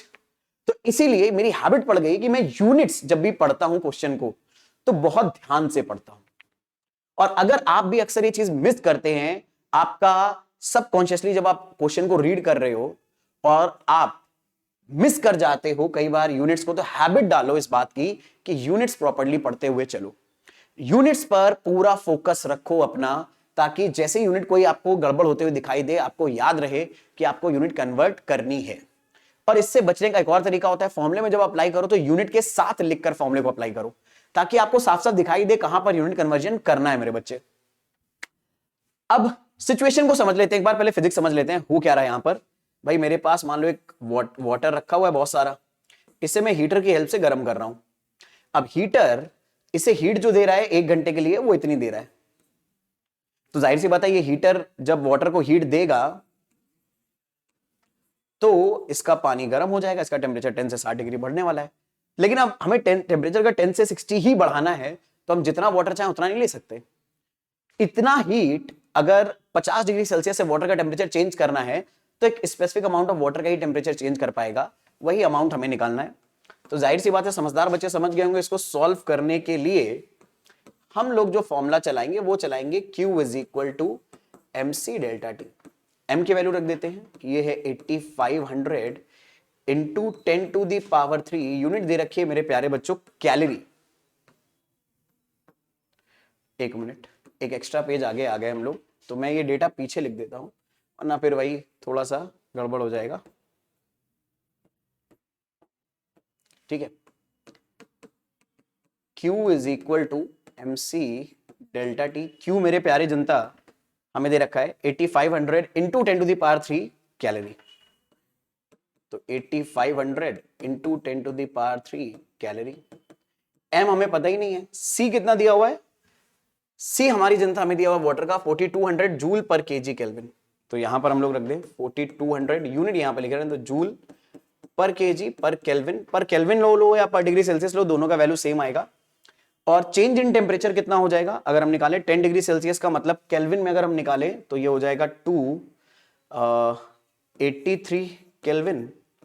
और ऐसे ही 60 का अगर आपको निकालना है तो ये पता है आपको कितना हो जाएगा 273 प्लस 60 केल्विन, ये हो जाएगा ना। इसे आप ये लिख सकते हो 273 प्लस 10 केल्विन। आप जरा नोटिस करो, अगर आपको चेंज इन टेम्परेचर निकालना है मेरे बच्चे T2 माइनस T1, तो T2 में अगर T1 माइनस करोगे तो ये 273 माइनस हो जाएगा, ये 10 माइनस हो जाएगा, तो 273 से 270 कैंसिल, 60 में से 10 माइनस करोगे तो आंसर क्या आएगा 50 केल्विन। और यही बात मैं आपको बताना चाह रहा था, चेंज इन टेम्परेचर जब भी आपको निकालोगे, चाहे आप डिग्री सेल्सियस में डायरेक्ट माइनस करो या केल्विन में डायरेक्ट माइनस करो, दोनों की न्यूमेरिकल वैल्यू सेम आएगी। आप उसे डिग्री सेल्सियस भी लिख सकते हो, केल्विन में लिख सकते हो। भाई यहां पर भी 50 डिग्री सेल्सियस का टेम्परेचर चेंज आ रहा है, केल्विन में जब कन्वर्ट करके निकाला तो भी 50 केल्विन ही आ रहा है। ठीक है, तो यहां अच्छा, अगर कोई ये बात ऐसे नहीं समझ पाया है कि मैंने कैसे माइनस कर दिया, तो आप इसकी वैल्यू ऐड करके निकाल दो। भाई ये कितना हो जाएगा 283, और यहां पर अगर आप ऐड करोगे, ठीक है, तो यहां पर आपके पास आ जाएगा 3 और 7 में 6 ऐड करा तो आपके पास आ गया कितना 3। ठीक है, और यहां पर 3 आ जाएगा, तो ये आ जाएगा 333 और ये 283। 333 में अगर आप 283 केल्विन माइनस करोगे तो बचेगा क्या 50 केल्विन। आप ये भी कर सकते हो, कोई दिक्कत नहीं। तो यहां पर चेंज इन टेम्परेचर कितना आ गया, एक्चुअल में ये आ गया 50 केल्विन। अब यूनिट अगर आपको लिखी है तो आप देखो केल्विन से केल्विन उड़ा बड़े आराम से। अब ये यूनिट जूल लिखी हुई है, कैलोरी लिखी है, ये सॉल्व नहीं हो सकती। अब या तो इसे हम कैलोरी में चेंज करेंगे, ऐसे जूल में, तो मुझे कैलोरी को जूल में कन्वर्ट करना ज्यादा कंफर्टेबल लगता है, मैं यहां पर वो करने वाला हूं। तो मैं ऐसे करूंगा मेरे भाई कि ये कैलोरी में दे रखा है ना, और मुझे ये पता है मेरे बच्चे 4.2 जूल होते हैं 1 कैलोरी में। मैंने क्या करा, इस नंबर को सुना, मैंने इस पूरे वैल्यू को 1 कैलोरी से मल्टीप्लाई करा, 1 कैलोरी से डिवाइड करा। पर 1 कैलोरी में एक्चुअल में क्या होते हैं 4.2 जूल होते हैं, मैंने 4.2 जूल लिख दिया ऐसे। अब ऐसा क्यों करा, क्योंकि देखो अब ऐसा करने पे कैलोरी से कैलोरी उड़ जाएगा और मेरे पास वैल्यू बचेगी m इंटू 4200 जूल इंटू 50। अब देखो जूल यूनिट से जूल यूनिट भी क्या हो गई, कैंसल आउट हो गई। मेरे पास ले देके अब बस अपॉन में क्या बचा हुआ है यहां पर केजी, और ये केजी क्रॉस मल्टीप्लाई होगा तो m का आंसर केजी में आएगा। ठीक है, तो अब बस मैं ये m निकालना चाहता हूं, तो मेरे प्यारे बच्चों m निकालने बैठते हैं अपन। तो m अगर निकालना है तो मुझे क्या क्या चीजें क्रॉस मल्टीप्लाई करनी है, ये तीनों चीजें तो आपस में मल्टीप्लाई में रहेंगी। 8500 into 10 to the power 3 into 4.2, ये सारी चीजें लेफ्ट साइड में है, मल्टीप्लाई में तो ने मल्टीप्लाई करके रखा हुआ है। 4200 और 50 अपॉन में आ जाएगा, तो अपॉन में मेरे बच्चे आ जाएगा 4200 इंटू 50। अब कैलकुलेशन में नंबर आपको ऐसे दिए जाते हैं कि आप आराम से एडजस्ट कर सकते हो। मैंने डेसिमल हटाया 10 बढ़ाया तो 42 हो गया। अब एक जीरो से एक जीरो उड़ा, ठीक है, एक काम करते रुक जाओ, इस एक जीरो से एक जीरो नहीं उड़ाते, एक्चुअल में इन दो जीरो से दो जीरो उड़ा दिए। ऐसा क्यों करा मैंने, बेनिफिट देखो, ये 42 लिखा, ये 42 लिखा है, कैंसल आउट हो गए। हमारे पास अब ये मेरे बच्चे बचा हुआ है 10 की पावर 3, तो ऐसे लिख सकते हैं 85 इंटू 10 की पावर 3 का मतलब 1000 अपॉन में आ गया मेरे बच्चे 50 इंटू 10, एक जीरो से एक जीरो उड़ा, एक जीरो से एक जीरो उड़ा, 5 से 10 कैंसल आउट हुआ, 2 आया। m की वैल्यू आ रही है 85 का डबल यानी 170, और आपको पता है यूनिट पहले से किस में आ रही थी, केजी में। तो यूनिट क्वेश्चन में लिखने का बेनिफिट ये होता है कि कहीं पर भी हमसे यूनिट कन्वर्जन होने की जो मिस्टेक होती है वो अवॉइड होने के चांस बहुत बढ़ जाते हैं। तो ये आ गया हमारा, यानी हीटर 1 घंटे के अंदर 170 केजी पानी को गर्म कर सकता है अगर वो इसी हीट को सप्लाई करता रहे लगातार 1 आवर। तो आई एम प्रीटी श्योर ये आइडिया आप लोग को पकड़ में आया है कैसे आपको एमएससी डेल्टा टी का कॉन्सेप्ट अप्लाई करना है। एमसी डेल्टा टी का कॉन्सेप्ट हर उस जगह अप्लाई होगा जब मटेरियल को हीट देकर आप उसका टेम्परेचर बढ़ा रहे हो। तो मटेरियल को हीट देने पर कितना टेम्परेचर बढ़ रहा है वो आइडेंटिफाई करने के लिए आप इस फॉर्मूले का इस्तेमाल कर सकते हो। ठीक है, अब देखो इसमें क्वेश्चन बड़े इंटरेस्टिंग रिलेट हो सकते हैं। आपको इस फॉर्मूले से पता चल सकता है कि मटेरियल में टेम्परेचर चेंज कितना हुआ, और इस टेम्परेचर चेंज को आप इस्तेमाल कर सकते हो एक्सपेंशन के लिए भी। तो अगर मुझे ये दोनों टॉपिक इन्वॉल्व करके क्वेश्चन बनाना हो तो भी बनाया जा सकता है और बड़ा अच्छा क्वेश्चन बन सकता है। तो इसलिए मैं आपसे बोल रहा हूं, अगर थर्मल एक्सपेंशन वाला आइडिया इतना सा भी आपका कमजोर है तो आई बटन पे मैं आपको थर्मल प्रॉपर्टीज ऑफ मैटर की पूरी प्लेलिस्ट का लिंक दे दूंगा, आराम से देख लेना, ताकि हर एक कॉन्सेप्ट पर आपका स्ट्रॉन्ग कमांड हो। और देखो चीजें आपको और इंप्रोवाइज अगर अपने अंदर करनी है तो 2-3 चीजों के अंदर बस काम करो। मैंने अक्सर देखा, जितना भी मैंने बच्चों को पढ़ाया है और उनके अंदर इंप्रूवमेंट धीरे धीरे जो मैं लेकर आया हूं, या मैंने देखा है कि वो कैसे इंप्रूवमेंट कर रहे हैं, तो most of the students actual में अपना फोकस को सबसे पहले एडजस्ट करते हैं। कई बार क्या होता है, क्लास आपने 1 घंटे की लेनी है, आपको पता है कभी 1 घंटे की होती है, कभी 1.25 घंटे की होती है, और इस पूरी क्लास के स्पैन में टीचर आपको बहुत सारी इंपॉर्टेंट बातें बताते हैं। हर एक छोटी बात का कहीं ना कहीं यूटिलाइजेशन होता है, और यहां पर हमारा फोकस पता है एज ए स्टूडेंट, हमारा फोकस दरअसल में एक छोटे से किटन या छोटे से डॉग की तरह होता है। बहुत जल्दी जल्दी वो, जैसे नहीं छोटे छोटे डॉग होते हैं, जो छोटे छोटे किटन्स होते हैं, डॉग्स होते हैं, वो इधर उधर बस उछलते रहते हैं, खेलते रहते हैं, कूदते रहते हैं, या मंकीज जैसे होते हैं, बहुत तेजी तेजी से वो लोग बिना कुछ फोकस के इधर उधर जंप करते रहते हैं। तो हमारा दिमाग भी ऐसे ही बिना फोकस के इधर उधर जंप करता रहता है अचानक से। तो हम कॉन्सेंट्रेट होकर वो सारी इंफॉर्मेशन गैदर ही नहीं कर पा रहे होते। तो सबसे पहले मेरी प्यारी जनता, फोकस पर बहुत ज्यादा काम करना है।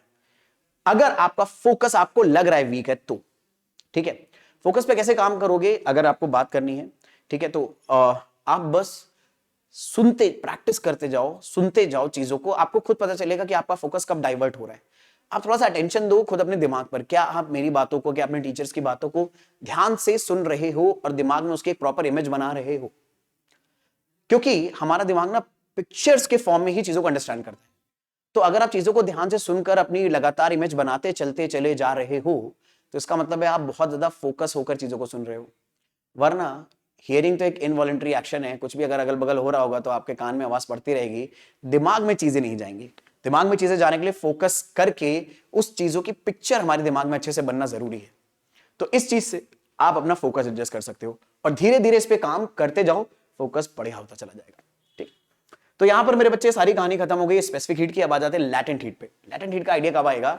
हमने ये पढ़ा है कि मटेरियल को हीट देने पर या तो उसका टेम्परेचर चेंज होगा, पर अगर मटेरियल हमारा किसी एक खास तरह के पॉइंट पर है, खास तरह के टेम्परेचर पर है, जैसे मेल्टिंग पॉइंट पर है या मान लो बॉइलिंग पॉइंट पर है, तो अब टेम्परेचर नहीं चेंज होगा, वो पूरा का पूरा मटेरियल अपने मेल्टिंग या बॉइलिंग पॉइंट पर ही मेंटेन रहेगा जब तक उसकी फिजिकल स्टेट चेंज ना हो जाए, जितनी भी हम हीट सप्लाई कर रहे हैं उससे। तो यानी मटेरियल को हीट देने पर उसके मेल्टिंग पॉइंट या बॉइलिंग पॉइंट पे सारा का सारा हीट उसे उसके फिजिकल स्टेट को चेंज करने में ही चला जाता है। फिजिकल स्टेट को चेंज करने में सारी एनर्जी कैसे वेस्ट हो रही है? देखो, फिजिकल स्टेट अगर चेंज करना है तो मटेरियल के बीच के इंटर पार्टिकल फोर्स जो है उन्हें हमें वीक करना होगा या स्ट्रॉन्ग करना होगा। तो यहां पर जो भी हम, जैसे मान लो आइस को मेल्ट करना है, तो आइस को मेल्ट करने के लिए आइस के पार्टिकल के बीच में फोर्स ऑफ अट्रैक्शन ज्यादा है, पर लिक्विड के पार्टिकल में फोर्स ऑफ अट्रैक्शन वीक है। तो हमें इस फोर्स ऑफ अट्रैक्शन को डिस्ट्रॉय करने के लिए भी कुछ एनर्जी देनी पड़ेगी पार्टिकल्स को। इसीलिए आइस जैसे ही अपने मेल्टिंग पॉइंट पर पहुंचती है, आप उसको जितनी भी हीट दोगे वो सारे के सारी हीट अब पार्टिकल की काइनेटिक एनर्जी बढ़ाने की बजाय उनके इंटरमोलिकुलर फोर्सेस को वीक करने में जाएगी, और इसीलिए इस मोमेंट पे टेम्परेचर बिल्कुल नहीं चेंज होगा। क्यों? क्योंकि एक्चुअल में अब हीट पार्टिकल की काइनेटिक एनर्जी नहीं बढ़ा रही, बल्कि ये उसके इंटरमोलिकुलर फोर्सेस को वीक कर रही है। और अगर हीट इंटरमोलिकुलर फोर्सेस को वीक करने में लग गई, काइनेटिक एनर्जी को चेंज करने में नहीं, तो काइनेटिक एनर्जी अगर पार्टिकल्स की चेंज नहीं होगी तो टेम्परेचर चेंज नहीं होगा। एक बात याद रखिएगा, temperature kinetic energy of particles का मेजरमेंट है। जब तक काइनेटिक एनर्जी चेंज नहीं होगी तब तक टेम्परेचर चेंज नहीं होगा। तो इसलिए मेल्टिंग पॉइंट पर, बॉइलिंग पॉइंट पर कभी भी मटेरियल अगर पहुंच जाता है, फिर भी आप उसे हीट सप्लाई कर रहे हो, तो पार्टिकल चाहे वो अलग अलग फिजिकल स्टेट में क्यों ना हो, उनकी काइनेटिक एनर्जी में चेंज होना बंद हो जाता है हीट देने पर। तो सिर्फ और सिर्फ मटेरियल अपनी फिजिकल स्टेट चेंज कर सकता है जब तक सारा का सारा मटेरियल अपनी फिजिकल स्टेट चेंज ना कर ले। जैसे हमने वीडियो की शुरुआत में देखा था, याद है आपको? आइस जब तक सारी मेल्ट नहीं हो गई थी, भाई आइस मेल्ट होना शुरू हो गई थी, कंटेनर में पानी आ भी गया था, बट फिर भी उस पानी का टेम्परेचर 0 ही मेंटेन था तब तक जब तक सारी की सारी आइस मेल्ट नहीं हो गई थी। ठीक है, तो यहीं पर एक टर्म आ जाता है हमारे पास दरअसल में जिसे बोलते हैं लैटेंट हीट। तो ये जो नोट है मेरे भाई, जो मैंने बातें बताई हैं वही सब यहां पर मैंने आपको डिस्क्रिप्शन में लिख दिया है, क्योंकि भाई नोट्स आपके लिए बड़े इंपॉर्टेंट हैं। ठीक है, आपसे अगर कोई थ्योरी पूछी गई है तो आपको प्रॉपर्ली वर्ड बाय वर्ड लिखनी भी पड़ेगी, इसलिए सारा डेफिनेशन मैंने लिख दिया है कि जब कभी भी एक सब्सटेंस अपनी स्टेट चेंज करता है, सॉलिड से लिक्विड, लिक्विड से गैस या इस तरह की कोई भी, तो हम मटेरियल को जो भी एनर्जी देते हैं या लिबरेट करते हैं उस एनर्जी को हम लैटेंट हीट बोलते हैं कि स्पेसिफिक कंडीशन में। अभी उस स्पेसिफिक कंडीशन के बारे में भी बात करेंगे। और एक इंपॉर्टेंट बात याद रखनी है, जब भी सब्सटेंस अपनी फिजिकल स्टेट चेंज करता है तो कोई भी टेम्परेचर चेंज नहीं होता। यानी अगर मेल्टिंग हो रही है तो हमारा पूरा का पूरा मटेरियल मेल्टिंग पॉइंट पर ही मेंटेन रहेगा, चाहे सॉलिड हो चाहे लिक्विड हो या उसका कॉम्बिनेशन हो। अगर वेपराइजेशन होने लगा है तो हमारा मटेरियल लिक्विड गैस फॉर्म दोनों में एग्जिस्ट करेगा और दोनों का टेम्परेचर सेम रहेगा।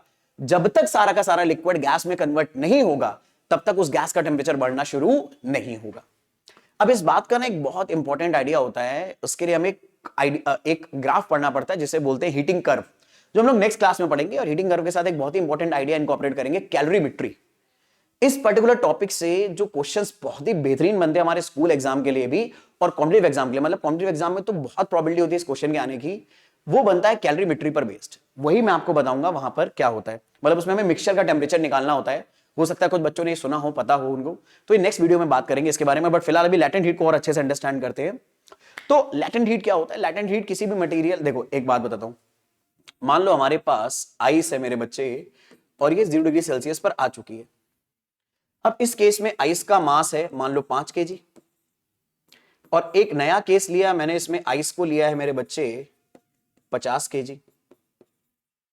यहां पर भी आइस अपने मेल्टिंग पॉइंट पर है। अब दोनों को हीट अगर मैं दूंगा तो जाहिर सी बात है दोनों को हीट देने पर ये मेल्ट होना स्टार्ट हो जाएगी, क्योंकि ऑलरेडी ये आइस अपने मेल्टिंग पॉइंट पर है।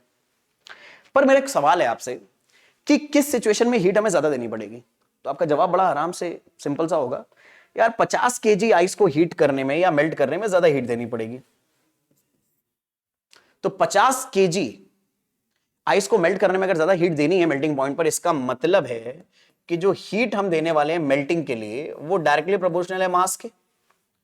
अब इसके अलावा तो किसी और चीज पर डिपेंड नहीं करेगी ना, टेम्परेचर चेंज पर डिपेंड नहीं करेगी ये, क्योंकि मेल्टिंग के दौरान या फेज चेंज के दौरान टेम्परेचर चेंज ही नहीं होने वाला।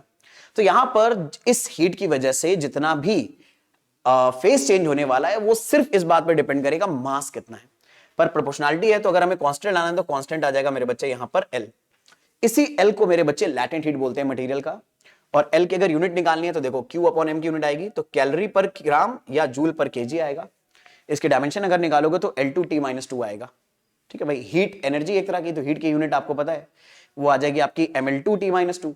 M की यूनिट, M की डायमेंशन से आप उसे डिवाइड करोगे तो आपको क्या मिलेगा? L2T-2। देखो अगर आपको L की डायमेंशन निकालनी है तो आपको Q की डायमेंशन में M की डायमेंशन डिवाइड करनी पड़ेगी। Q एक तरह की एनर्जी है, हीट एक तरह की एनर्जी है, तो इसकी डायमेंशन क्या होगी? मास Ml2T-2। अब एनर्जी की डायमेंशन तो याद होगी यार, इतना तो आपको जरूर पता होना चाहिए। अगर ये नहीं पता है तो इसका मतलब अभी बहुत काम करना है मेरे बच्चे। मास से मास यूनिट कैंसिल आउट हुई, तो ये आ गया L2T-2। ये मेरे बच्चे आ गई हमारे लैटेंट हीट की यूनिट। अच्छा, ये L और ये L डिफरेंट है, ठीक है, तो ये बात याद रखना, लैटेंट हीट है ये, तो लैटेंट हीट की यूनिट आ गई L2T-2। चलो इसको कैंसिल आउट मत कर देना, ये अलग चीज है, ये अलग चीज है। तो एक काम करता हूं, यहां पर मैं स्मॉल l ले लेता हूं ताकि आपको कंफ्यूजन ना हो। हालांकि इन्हें कैपिटल में ही लिया जाता है, बट फिर भी आपकी कंफ्यूजन को अवॉइड करने के लिए मैं यहां पर ले रहा हूं। चलो, तो ये है मेरे बच्चे लैटेंट हीट। पर लैटेंट हीट अलग अलग टाइप की हो सकती है ना भाई। हो सकता है कभी आइस को हम मेल्ट कर रहे हो, कभी हम लिक्विड को वेपराइज कर रहे हो। अब हर सिचुएशन में हमारे पास वाटर ही है, केमिकल फॉर्मूला तो H2O ही है। पर सवाल ये है, क्या आइस को मेल्ट करने में जितनी लैटेंट हीट लगती है, लिक्विड को भी वेपर बनाने में उतनी ही लैटेंट हीट लगती है? तो जवाब है नहीं, क्योंकि दोनों केस में इंटरमोलिकुलर फोर्स अलग होंगे। आइस और वाटर के बीच में अलग होंगे, मतलब आइस के बीच में इंटरमोलिकुलर फोर्स अलग होंगे, और लिक्विड से जब गैस बनाओगे तो वहां पर इंटरमोलिकुलर फोर्स अलग होंगे। ठीक है, तो यहां पर मेरे बच्चे हमें लैटेंट हीट को अलग अलग तरीके से डिफाइन करना पड़ता है, जिसमें से सबसे पहले कॉमन आएगी latent heat of fusion. Fusion word आपके लिए बड़ा इंटरेस्टिंग और नया है, हो सकता है कई बच्चों को पता हो। फ्यूजन दरअसल में एक फैंसी वर्ड है, इसका मतलब होता है मेल्टिंग। ठीक है, तो अगर कहीं पर भी फ्यूजन वर्ड सॉलिड के साथ लिखकर आ रहा है या सॉलिड की सिचुएशन में लिखकर आ रहा है, इसका मतलब हम उसे मेल्ट करने वाले हैं।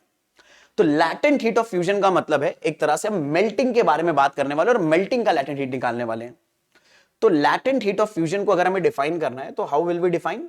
तो लैटेंट हीट ऑफ फ्यूजन कैसे बोल सकते हो, ये वो हीट एनर्जी है जो रिक्वायर होती है 1 kg सब्सटेंस का सॉलिड स्टेट से लिक्विड स्टेट में चेंज करने के लिए एट इट्स मेल्टिंग पॉइंट। मतलब देखो हमें क्या पता है, Q मेरे बच्चे किसके बराबर है? M इंटू एल के बराबर है। अगर मैं M को ले लूं 1 तो Q किसके बराबर आएगा? L के बराबर आएगा। यानी हीट एनर्जी लैटेंट हीट के बराबर होती है अगर हम सब्सटेंस का मास 1 kg लें। तो इसका मतलब हम ऐसा बोल सकते हैं कि अगर हमें 1 kg सब्सटेंस ले लिया और लैटेंट हीट की हेल्प से हमें, या इस हीट की हेल्प से हमें सब्सटेंस को क्या करना है? सॉलिड से लिक्विड बनाना है। तो 1 kg मटेरियल को सॉलिड से लिक्विड बनाने के लिए जितनी हीट एनर्जी की रिक्वायरमेंट है वही उसकी लैटेंट हीट ऑफ फ्यूजन के बराबर होती है। लेकिन ये सारा काम हमें करना पड़ेगा मेल्टिंग पॉइंट पर ही। ये बहुत इंपॉर्टेंट बात है। और इस एल को हम लोग मेरे बच्चे रिप्रेजेंट करते हैं एलएफ से। और वाटर के एलएफ की वैल्यू आपको याद रखनी होती है, कई बार न्यूमेरिकल्स में दी नहीं जाएगी। जैसे वाटर की डेंसिटी आप याद रखते हो 1000 kg पर मीटर क्यूब या 1 ग्राम पर ml, ऐसे latent heat of fusion water आपको याद रखना होगा, ये आता है 336 किलो जूल पर केजी या 80 कैलोरी पर ग्राम। अब ऐसे हमारे पास आएगा, अच्छा फ्यूजन का मतलब क्या है? मेल्टिंग है। तो यहां पर latent heat of fusion water का दे रखा है, इसका मतलब है हमारा आइस मेल्ट होकर क्या बना रहा है? वाटर। तो कहीं हो सकता है कुछ जगह पे यहां पर आइस लिखा हो, फर्क नहीं पड़ेगा, वही चीज है। ठीक है, अब आ जाता है अगला हमारे लिए बड़ा important, latent heat of vaporization. तो लैटेंट हीट ऑफ वेपराइजेशन में क्या होगा? हम 1 kg सब्सटेंस को उसके बॉइलिंग पॉइंट पर लिक्विड से गैस बनाएंगे, और लिक्विड से गैस बनाने के लिए जितनी हीट हमें देनी है उसी हीट को लैटेंट हीट ऑफ वेपराइजेशन बोलेंगे। यानी Q M इंटू एलवी के बराबर है। अगर हम M को 1 kg ले ले मेरे बच्चे, तो Q ही किसके बराबर होगा? LV के बराबर। और LV रिप्रेजेंटेशन होता है लैटेंट हीट ऑफ वेपराइजेशन का। और वाटर के लिए latent heat of vaporization 2260 kilo joule per KG है। यानी 1 kg वाटर को वेपराइज करने के लिए आपको 2260 किलो जूल एनर्जी चाहिए, जबकि बस 1 kg आइस को मेल्ट करने के लिए अगर आपको latent heat of fusion of water दे रखा है 336 किलो जूल पर केजी, इसका मतलब है 1 kg आइस को मेल्ट करने के लिए आपको सिर्फ 336 किलो जूल एनर्जी की रिक्वायरमेंट है। ये एक बहुत इंपॉर्टेंट आइडिया है जो मुझे उम्मीद है आप लोगों को पकड़ में आ रहा है।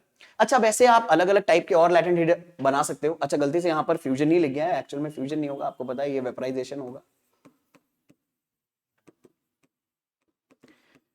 ठीक है, अब देखो बहुत सारी मेरी जो जनता है ऐसे ही लैटेंट वेपराइजेशन हमने समझ लिया, फ्यूजन समझ लिया, अभी ऐसे अलग अलग चीजें आ सकती है मेरे भाई। क्योंकि आपको पता है कि एक्चुअल में फिजिकल स्टेट अगर हमें चेंज करना है तो हम लिक्विड को सॉलिड भी तो बना सकते हैं, तब भी तो फिजिकल स्टेट चेंज होगा। बस इस केस में हीट हमें देनी नहीं पड़ेगी, हीट विड्रॉ होगी। और ऐसी लैटेंट हीट को हम लोग बोल देंगे latent heat of freezing. Similarly हम लोग गैस को लिक्विड बना सकते हैं। अब गैस को लिक्विड बनाओगे तो यहां पर भी तो लैटेंट हीट आएगी। तो ऐसी लैटेंट हीट को हम बोल सकते हैं दरअसल में लिक्विफिकेशन की लैटेंट हीट, कि हम क्या करने वाले हैं? लिक्विड बनाने वाले हैं अपने गैस को। तो ऐसे ये दो सबसे कॉमन है जो आपको देखने को मिलते हैं, लेकिन इसके अलावा भी आपको लैटेंट हीट वर्ड देखने को मिल सकते हैं। कुल मिलाकर लैटेंट हीट के आगे जो वर्ड लिखा है वो उसकी फिजिकल स्टेट चेंज को बताएगा। अगर वेपराइजेशन लिखा है इसका मतलब है वेपराइजेशन होगा, लिक्विड से गैस बन रहा होगा। फ्यूजन यानी मेल्टिंग अगर लिखा है इसका मतलब है सॉलिड से लिक्विड बन रहा होगा। फ्रीजिंग अगर लिखा है तो इसका मतलब है लिक्विड से सॉलिड बन रहा होगा। ठीक है, इसके लिए फॉर्मूला क्या चलेगा? M इंटू एल Q के बराबर होगा। यहां पर चेंज इन टेम्परेचर का कोई रोल नहीं है, क्योंकि अगर फेस चेंज हो रहा होगा तो there will be no temperature change, same temperature पर ही सारा काम चलेगा। ठीक है, अब हमने जो बात पढ़ी है देखते हैं उसके ऊपर कुछ कमांड हम कर पाए हैं या नहीं। ठीक है, तो एक सिचुएशन हमें दे रखी है, हमसे क्वेश्चन पूछा है हाउ मेनी कैलोरीज, यानी आंसर कैलोरी में देना है हमें। देखो मैंने कहा ना मेरा ध्यान बहुत ज्यादा जाता है यूनिट्स के ऊपर, यूनिट्स और क्वेश्चन की लैंग्वेज के ऊपर, क्योंकि न्यूमेरिकल डेटा पर हमारा दिमाग खुद ही फोकस कर लेता है, बाकी जगह पर हमें फोकस करने की जरूरत है। ठीक है, तो हाउ मेनी कैलोरीज यानी आंसर कैलोरी में बताना है, are required to change exactly 1 gram of ice at -10 degree Celsius to water at 0 degree Celsius. यानी मेरी बात सुनो, हमारे पास मेरे बच्चे आइस दे रखा है -10 डिग्री सेल्सियस पर, हमें इसे कन्वर्ट करना है वाटर में, और ये वाटर हमें 0 डिग्री सेल्सियस पर चाहिए। अब सुनना, आपको याद होगा वो वीडियो जो हमने शुरुआत में देखा था, आइस वाटर में चेंज डायरेक्टली नहीं होती, बीच में एक काम और होता है। अगर आइस -10 पे हमें दे रखी है तो आइस सीधे वाटर में कन्वर्ट नहीं होगी। आइस पहले -10 से आइस ही बनाएगा 0 डिग्री सेल्सियस का, यानी ये आइस पहुंचेगी अपने मेल्टिंग पॉइंट पर। अब इसको अगर हम हीट देंगे तो ये वाटर बनाएगी, यानी हमें पहुंचना यहां से यहां है, लेकिन बीच रास्ते में ये भी आएगा और ये कोई आपको बताएगा नहीं, ये आपको खुद फिजिक्स ने बता दिया है। जब आप अप्लाई करोगे तो इसी फिजिक्स को फील करके करोगे। तो यानी यहां पर दो जगह हमें हीट देनी पड़ेगी, एक Q1 हीट जो टेम्परेचर चेंज कर रही है और एक Q2 हीट जो कि एक्चुअल में फेस चेंज कर रही है। भाई यहां पर टेम्परेचर चेंज हो रहा है ना, तो आपको पता है अगर टेम्परेचर चेंज होगा तो फेज नहीं चेंज होगा, तो आइस आइस ही रहेगी, और अगर फेज चेंज हो रहा है तो टेम्परेचर नहीं चेंज होगा, तो टेम्परेचर 0 ही मेंटेन है। तो अगर मुझे मेरे प्यारे बच्चों टोटल हीट निकालनी है तो वो Q1 प्लस Q2 के बराबर आएगी। समझदार बच्चों को जानते होंगे Q1 क्या आएगा, क्योंकि यहां पे टेम्परेचर चेंज हो रहा है तो हम लेंगे mass of ice into C of ice जो कि हमें दिया हुआ है, सी ऑफ वाटर ही लेना है बेसिकली में, साथ में डेल्टा टी प्लस Q2 क्या हो जाएगा मेरे बच्चे, मास of ice into latent heat of fusion. अब यहां पर सारी वैल्यू पुट करके आंसर निकाल के बताइए क्या आ रहा है। आंसर कमेंट सेक्शन में बताइएगा और बाकी लोग चेक कर लेना कि आपके आंसर सही आए या नहीं, मैच कर लेना, ठीक है। और पहले मैं कमेंट्स आने दूंगा, फिर उसके बाद मैं एक पिन कमेंट में डाल दूंगा कि आंसर क्या आ रहा है, ठीक है, कोशिश करूंगा। भले मुझे उम्मीद अब तो सब कुछ आपके सामने यार, कर लोगे आप, इतना भी मुश्किल नहीं है, बड़ा आराम से कर लोगे, ठीक है। तो यहां पर इतना ही रखेंगे। यहां पर सारा का सारा आइडिया हमने स्पेसिफिक हीट और लैटेंट हीट का समझ लिया है, और ये हमने समझ लिया कि सब्सटेंस को हीट देने पर सब्सटेंस किस तरह से बिहेव कर सकता है, या तो टेम्परेचर चेंज करेगा या फिजिकल स्टेट चेंज करेगा। अब इस टॉपिक से रिलेटेड एक दो बहुत ही इंपॉर्टेंट चीजें निकल कर आती हैं, एक है हीटिंग कर्व और एक है कैलोरीमेट्री। ये अपने आप में इतने सिंपल से कॉन्सेप्ट है ना, इनके ऊपर बहुत हाईफाई क्वेश्चन, अच्छे क्वेश्चन नहीं बनते हैं, ना ही हमारे स्कूल में पूछे जाने वाले, ना ही कॉम्पिटिटिव एग्जाम में पूछे जाने वाले। तो अगर आप इस पे कमांड करना चाहते हो तो इसके साथ आपको इंकॉर्पोरेट करना पड़ेगा हीटिंग कर्व और कैलोरीमेट्री। इसके बारे में नेक्स्ट वीडियो में बात करेंगे। तो I am pretty much sure आपको आज की पढ़ाई हुई चीजें सारी अच्छे से समझ में आई होंगी। अगर चीजें पकड़ में आई हैं, अच्छी लगी हैं आपको, तो जरूर चैनल को सब्सक्राइब कर लो, बेल आइकन प्रेस कर दो, ताकि इस तरह की वीडियो आपको लगातार मिलते रहें। बाकी मिलेंगे नेक्स्ट क्लास में, ठीक है। तब तक भाई जम के पढ़ाई करते रहिए, रिवीजन करते रहिए, और जो भी आपके डाउट्स आते रहे मेरे साथ डिस्कस करते रहिए। See you in the next class, bye everyone.